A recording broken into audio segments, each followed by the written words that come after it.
अस्सलाम वालेकुम friends, everyday science YouTube channel की एक नई वीडियो में मैं आप लोगों को खुशामदीद कहता हूँ। इस वीडियो को स्टार्ट करने से पहले मेरी आप लोगों से रिक्वेस्ट है कि एक छोटी सी सेटिंग कर लें। इससे फिर आप लोगों को ये जो अल्फाज हैं ये ब्लर दिखाई नहीं देंगे। उसके लिए सबसे पहले आप लोगों ने वीडियो के ऊपर इस तरह छोटा सा क्लिक करना है। तो यहाँ पे आप लोग इसको क्लिक करेंगे, ये जो है तो आप लोगों के पास इस तरह से ये क्वालिटी वाला पहला ही ऑप्शन आएगा। तो ये क्वालिटी वाला जो ऑप्शन है यहाँ पे उसने ना ऑटो कुछ ना कुछ सिलेक्ट किया होगा। तो आप लोगों ने इस पर क्लिक करना है और क्लिक करने के बाद आप लोग एडवांस वाले ऑप्शन पे जाएंगे। और एडवांस वाले ऑप्शन पे जाने के बाद आप लोगों ने 720 या 1080 को ना सिलेक्ट करना है। उससे ये होगा कि वीडियो की क्वालिटी HD हो जाएगी और जब HD क्वालिटी हो जाएगी तो आप लोगों को किसी किस्म का कोई भी ब्लर वाला इशू नहीं आएगा। 13.1 का ही अगर हम तीसरा सवाल देखें तो उसमें हमारे पास है जी, मैथमेटिक्स के लफ्ज़ से बेतरतीब एक हरफ तहज्जी मुंतखब किया गया है, एहतमाल मालूम करें जबकि वो हरफ इल्लत हो। पहला है, दूसरा है हरफ सही हो, तीसरा है हरफ ई हो, चौथा है हरफ M ना हो और छठा हमारे पास हरफ T ना हो। यानी कि वो असल में ये कहता है कि हमारे पास ना कि मैथमेटिक्स का एक ये जो लफ्ज़ है, इसके ना सारे ये जो है हमारे पास हरफ, इनको ना लहदा ना लिखा हुआ है। जैसे फॉर एग्जाम्पल ना कि हम पर्चियाँ डाल लेते हैं, एक पर्ची पर M लिख दिया, उस पर अगली पे A लिख दिया, फिर T लिख दिया, H लिख दिया, इस तरह ना सबको लिख दिया। और लिखने के बाद उसमें कहा कि एक पर्ची को ना कि बेतरतीब उठा लिया कि कोई पता नहीं है कौन सी हमने उठा ली है। तो आप लोगों ने ये मालूम करना है कि इस चीज़ का एहतमाल क्या होगा कि हरफ इल्लत आए, हरफ सही आए, हरफ ई आए, हरफ M ना आए या फिर हरफ T ना आए। तो इस तरह के जितने भी सवाल हैं इनको हल करने के लिए सबसे पहले तो हमें ना कि सैम्पल स्पेस मालूम करनी पड़ती है। तो हम ना सबसे पहले सैम्पल स्पेस ही मालूम कर लेते हैं, तो फिर एक एक सवाल का ना हम जवाब निकालेंगे। तो सबसे पहले हम इसकी अगर सैम्पल स्पेस की बात करें तो वो हमारे पास आ जाएगी जी।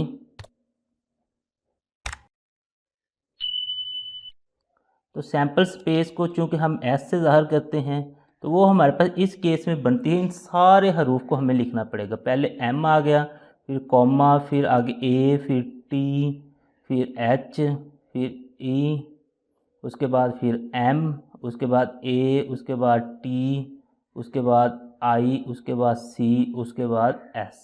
तो ये हमारे पास ना कि सैम्पल स्पेस बन गई। अगर हम N इंटू S की बात करेंगे तो वो हमने ना ये सारे गिन लेने हैं। हम गिनते हैं 1 2 3 4 5 6 7 8 9 10 11, यानी कि N इंटू S हमारे पास ना 11 बन गया। अब इस N इंटू S को इस्तेमाल करते हुए हमने ना कि बाकी सारे जो सवाल हैं उनके जवाबात देने हैं। तो हम स्टार्ट होते हैं पहले इस सवाल से। तो पहला सवाल हमारे पास है, वो कहता है कि हरफ इल्लत हो। ये पहला सवाल है, हरफ इल्लत हो। तो हरफ इल्लत अब क्या होता है, सबसे पहले तो हमें पता होना चाहिए कि आखिरकार ये हरफ इल्लत क्या है। तो जैसा कि मैंने पहले आप लोगों को बताया था कि हरफ जो सही होते थे वो कॉन्सोनेंट थे, जो हरफ इल्लत होते हैं ये हमारे पास वावल्स होते हैं। तो हम ना कि इसका ए मालूम कर लें। अब हमने ना कि देखना है कि हमारे पास वावल्स कौन कौन से हैं। तो इसमें से अगर देखें मैथमेटिक्स में से, तो वावल आप लोगों को पता है A E I O U, ये सारे वावल्स होते हैं। तो इनमें से जितने भी वावल्स हैं ना वो हमने लिख लेने हैं। तो हमारे पास पहला वावल तो A आ गया। उसके बाद अगर हम देखें तो दूसरा वावल हमारे पास E आ गया। उसके बाद देखें तो फिर हमारे पास ये A फिर आ गया। उसके बाद फिर देखें तो हमारे पास I आ गया। तो ये हमारे पास चार ही वावल्स हैं, यानी कि ये A, फिर E, फिर A, फिर I। इसके अलावा तो हमारे पास कोई भी वावल नहीं है। तो हमारे पास इसकी जो A बनेगी ना वो हमारे पास ये है। तो N इंटू A अगर हम निकालें तो वो हमारे पास आएगा जी 1 2 3 4। तो N इंटू A हमारे पास आ गया जी 4। अब वो फार्मूला लगा लेते हैं एहतमाल वाला, P इंटू A हमारे पास बराबर होता है N इंटू A और बटे में होता है N इंटू S। तो N इंटू A हमारे पास है इधर 4 और N इंटू S है 11। जो वो N इंटू S यहाँ से हमने ले लिया वो है 11। तो ये इस तरह से इसका आंसर आ जाएगा। तो ये आप लोगों को पता है कि 4/11 जो है ना ये मज़ीद सिंप्लीफाई नहीं होता, तो यहाँ पे इसका आंसर आ जाएगा। उसके बाद फिर हम ना किसी का दूसरा अगर जुज़ देखें तो वो हमें कहता है कि हरफ सही हो, हरफ सही हो। अब हम देखते हैं कि हरफ सही कौन सा होता है। तो हरफ सही हरफ इल्लत के उल्ट होता है। अब जो हमारे पे ABC होती है उसमें से 5 जो हरूफ होते हैं AEIOU, ये तो हमारे पास हरफ इल्लत यानी कि वावल्स होते हैं। उसके अलावा जितने भी बच जाते हैं उन्हें हम कॉन्सोनेंट्स या उर्दू में हम हरफ सही कहेंगे। तो इनका अगर हम ए निकालें तो वो हमारे पास निकलेगा जी ए इज़ इक्वल टू, तो इधर से हम ना कि सैम्पल स्पेस से ही देख लेते हैं कि अब हमारे पास जो वावल्स के अलावा बचते हैं वो कौन कौन से हैं। तो पहला जो एम है ये वावल नहीं होता, तो फिर ये हरफ सही है। उसके बाद टी आ जाएगा, उसके बाद फिर एच आ जाएगा, उसके बाद ई तो हमारे पास हरफ इल्लत है। उसके बाद एम के बाद फिर हमारे पास आ जाएगा टी, उसके बाद सी और उसके बाद एस। तो ये सारे हमारे पास हरफ सही हैं।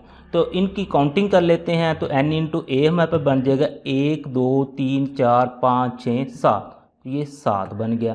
तो चूँकि हमने इसके ना कि एहतमाल मालूम करना है तो एहतमाल वाला फार्मूला लगाते हैं। तो ये हमारे पास एहतमाल वाला फार्मूला है। तो यहाँ पे अगर हम देखें n इंटू ए 7 है और n इंटू एस तो हमने शुरू में निकाल लिया था वो 11 था।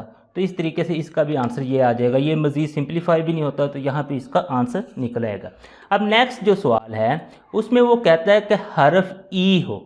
अब आप लोगों ने निकालना हरफ ई हो। अब हम ना कि सबसे पहले तो ए ही मालूम करते हैं। हम देखते हैं कि इसमें हरफ ई कितना आया ताकि फिर ना कि उसका n इंटू ए हम निकाल सकें। तो इसमें अगर हम देखें तो सिर्फ ये एक दफ़ा ई आया है। आप लोग पूरे में देख लेना तो सिर्फ ई जो हमारे पास आया है एक ही दफ़ा आया है। तो हम ना कि इसे इधर लिख देंगे ई को। तो फिर जो इसका n इंटू ए बनेगा तो वो हमारा बन जाएगा जी 1। तो इसका जो फार्मूला होता है p इंटू ए वाला, जो p इंटू ए वाला जो फार्मूला है वो है जी n इंटू ए बटा n इंटू एस। तो ये n इंटू ए तो हमारे पास, चलिए ये लिखते हैं p इंटू ए बराबर है n इंटू ए, तो हमारे पास 1 आ गया और n इंटू एस जो है वो 11 है। तो यानी 1/11 इसका आंसर आ जाएगा।